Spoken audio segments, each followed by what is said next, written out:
24 август күнү Берлинде Германиянын тышкы иштер министри Анна-Лена Бербок менен Кыргызстандын тышкы иштер министри Жээнбек Кулубаев жолугушту.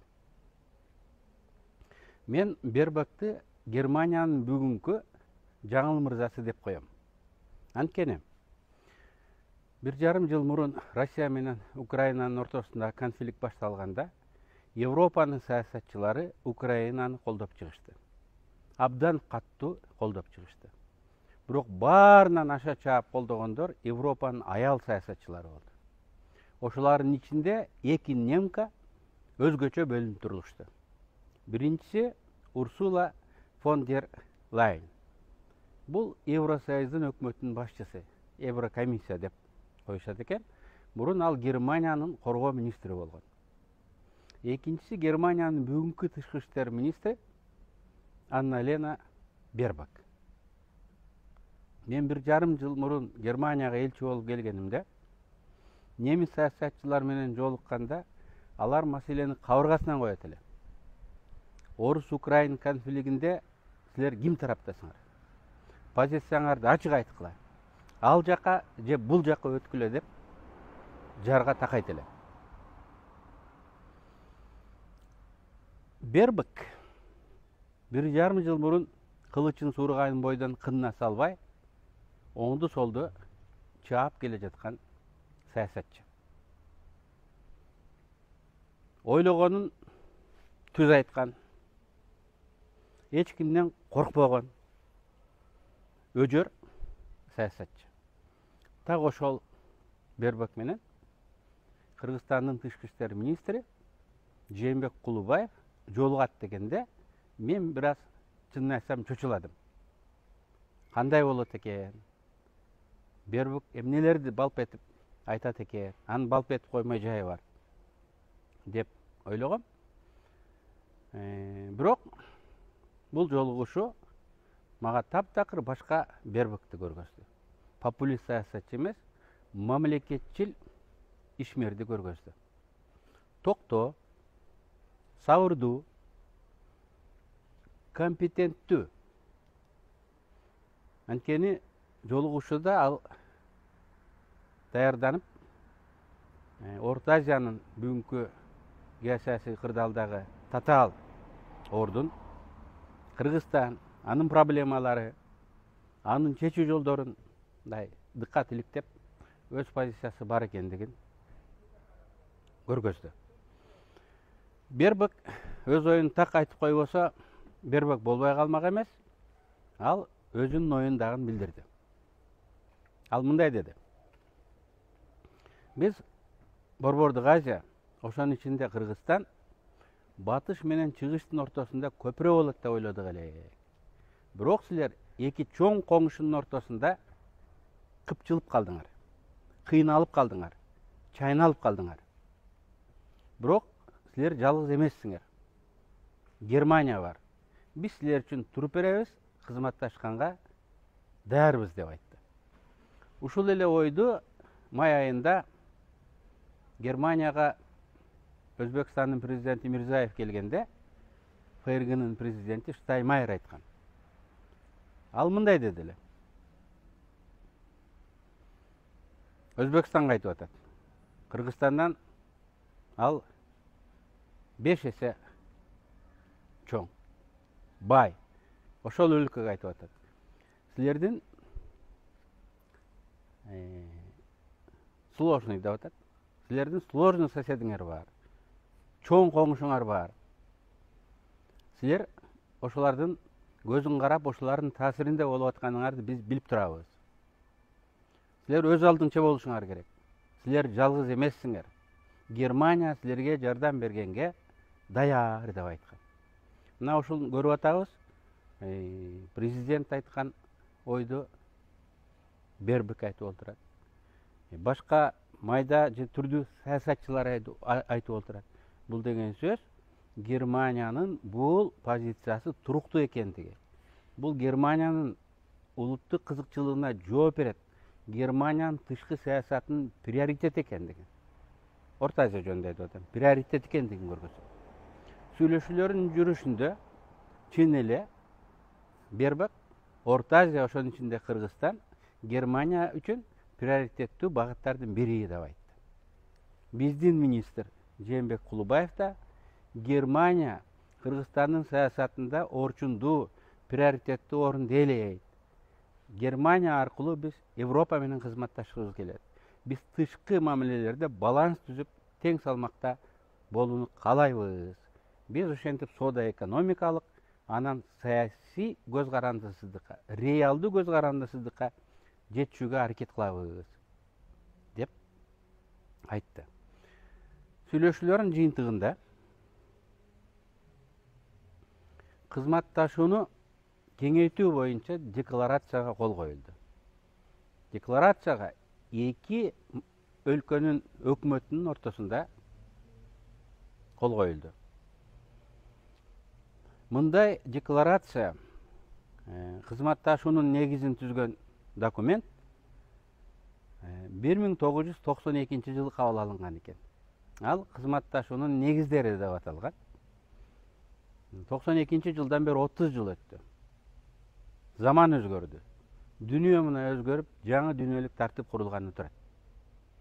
30-жылдары Германия менен Кыргызстандын алдында таптакыр башка маселелер, башка проблемалар, башка вызовтар болгон. Бүгүн таптакыр башка. Приоритеттерибиз дагы өзгөрдү. Мына ошолордун баарын эске алып, бүгүнкү кырдаалга туура келген жаңы келишим билдирүү кол коюлду. Урматтуу мекендеш, 30 жыл мурун биз кандай элек, азыр кандайбыз? Айырмасын мен азыр бир-эки мисал айтам, ошол менен түшүнөбүз. 92-жылы мен депутат болгонума карабастан, База Коргондун акманында телефон жок эле.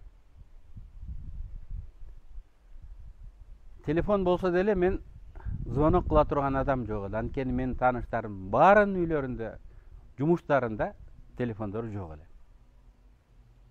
Бул 30 жыл мурун болуп атат. Бүгүн жаш балдарда да, чал кемпирлерде да колдорунда бирден телефон бар. Жөн телефон эмес, акылдуу телефон бар. Дагы бир нече жылдын ичинде булар мүмкүнчүлүгү мындан ашык чоңойот. Мен муну менен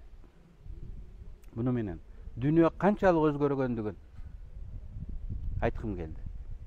Бүгүн цифралык технологиялардын заманында цифралык экономика актуалдуу болуп турат.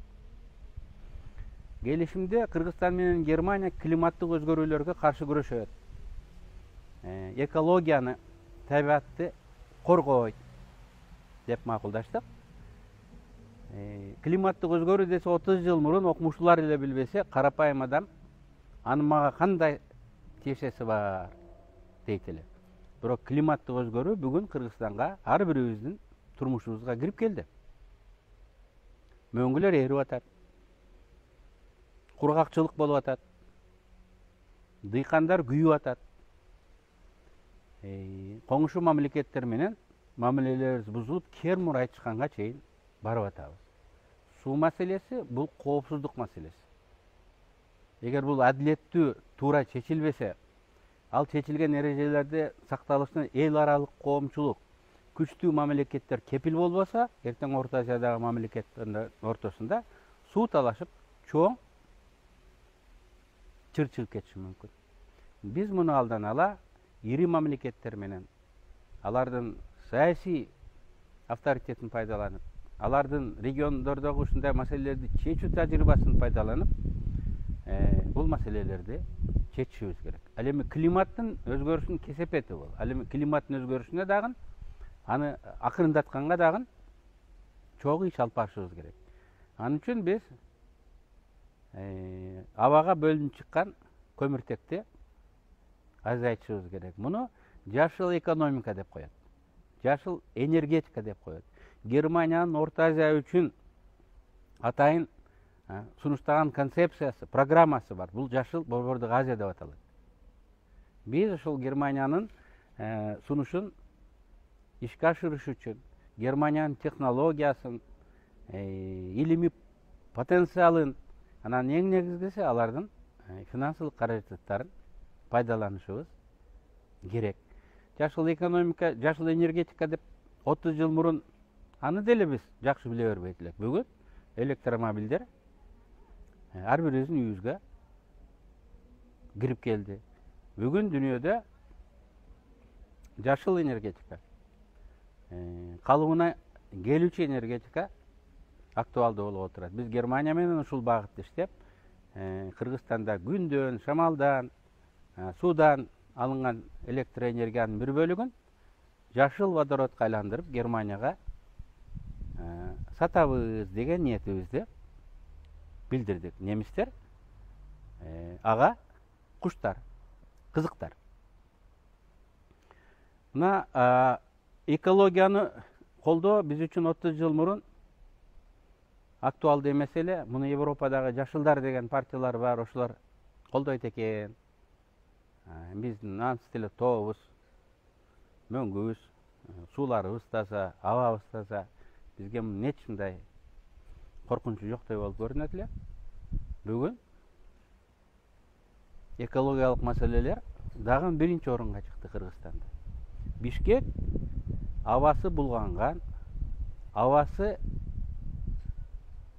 уулуу дүйнөдөгү 5 өлкөнүн бирине кирди. Кээ бир күндөрү биринчи орунга чыгабыз, шамал болуп кичине аба тазаланган күндөрү 3-чү, 4-чү, 5-чи орунга чыгабыз. Бул ууланган абадан дем алып, граждандар ооруп атат. Дарыланабыз деп чыгымга учурап жатышат. Миллиондогон машина күнүгө абаны булгайт. Кышында жылынабыз деп көмүр жагып, асманды ыштайбыз. Бул маселелерди чечүүдө да Германия менен кызматташсак, анткени Германия дүйнөдө, Европада жашыл экономика, жашыл энергетика боюнча лидерлердин бири. Бул жактан үйрөнүп, Кыргызстанга алып бара турган көп нерселер бар. Бул келишимде бир 10-го жакын пункт бар. 9-чу пункту жаңылбасам миграция жана мобилдүүлүк деп аталат. Кыргыз жаштарына Германиянын эшигин ачып, окуганга, кесип алганга, тажрыйба жыйнаганга, иштегенге Германия жол ачып атат, эшигин ачып атат. Бул да биз үчүн абдан маанилүү, анткени биз илим үйрөнөбүз, кесип үйрөнөбүз, технологияны Кыргызстанга алып барабыз. Бул коюлган документ албетте ниет, декларация, билдирүү деп аталат. Бирок ушулардын негизинде уже бүгүн жаңы документтер, жаңы келишимдер иштеле баштады. Мисалы, ошол миграция багытында миграция жана мобилдүүлүк деген жаңы келишим, анын негизинде комплекстүү миграциялык программа деген программа иштелип чыгып атат. Булар Кыргызстандын жаштарынын Германияга келишине шарт түзүп, Германиянын эшигин ачып берет. Мен ойлойм, Тышкы иштер министри Жээнбек Кулубаевдин бул визити Кыргыз-Герман мамилелерин жаңы этапка көтөргөнгө жол ачты.